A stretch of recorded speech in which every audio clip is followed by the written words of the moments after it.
Flat Stanley's Worldwide Adventures. The Great Egyptian Grave Robbery. Ooh. Flat Stanley Worldwide Adventures.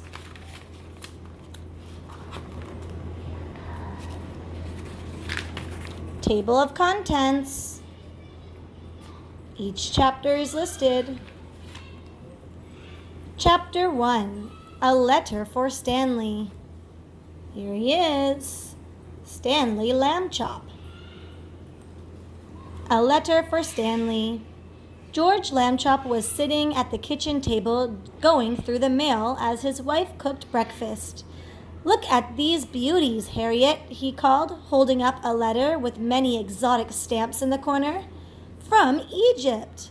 Ever since their eldest son, Stanley, had been flattened by a bulletin board and could now travel by mail, the Lambchop family had become keenly interested in stamps.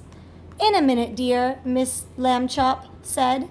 "I'm just at a different part of flipping this French toast. A letter from Egypt, you say? Why don't you open it and read it to me?" Mr. Lambchop began to do just that, but then he caught himself. "That was a close one," he cried. "It's a federal offense to open mail that's addressed to someone else. This letter is for Stanley." Just then, both Lambchop boys appeared in the doorway, drawn by the delicious aroma of French toast and bacon. "Stanley, son, letter for you here. Looks important." "What about me?" Stanley's younger brother Arthur asked. "Any mail for me today?" "Not today. Sorry," Mr. Lambchop replied. "But Stanley, why don't you open yours and read it to us over breakfast?" "After breakfast," Miss Lambchop said firmly. "And hand washing. You know how maple syrup gets all over everything." The boys finished their breakfast and washed up. Then Stanley opened his letter.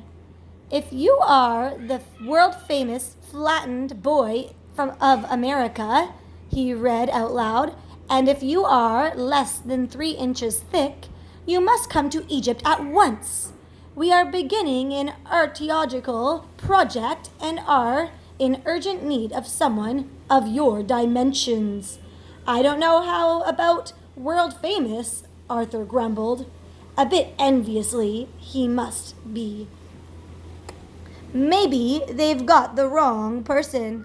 "But I am only half an inch thick," Stanley sighed. "So that's me, all right." "I," Miss Lambchop corrected her son. "That is I. It's signed Sir Abu Senti Hawara IV, Stanley said. "And look, he's taking care of my travel arrangements."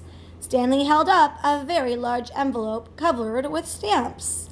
George Lambchop took the letter and read it over. "No mention of Stanley's family going with him," he said, frowning. "I don't know. Well, an archaeological project. It's not as if it's something dangerous, and travel is broadening." "George," Miss Lambchop amused. "Oh, Stanley, darling, I didn't mean it that way. What I meant was it rounds out one's education." "Oh my, that didn't come out quite right either." "Well, your mother and I have always encouraged you boys to lend a helping hand when needed," Mr. Lambchop said. "I suppose that goes even if it's needed halfway around the world." "We'd better take you to the post office, Stanley," Miss Lambchop said. "I will pack the leftover French toast and bacon for you to eat on the way. No maple syrup, of course. It wouldn't do to arrive all sticky." "Something to drink?" Stanley asked. "I think not, dear," his mother told him. "Egypt is quite a distance, and I'm afraid you won't be near a bathroom for some time. Which reminds me," and she went off to pack a toothbrush and a washcloth for her son's trip.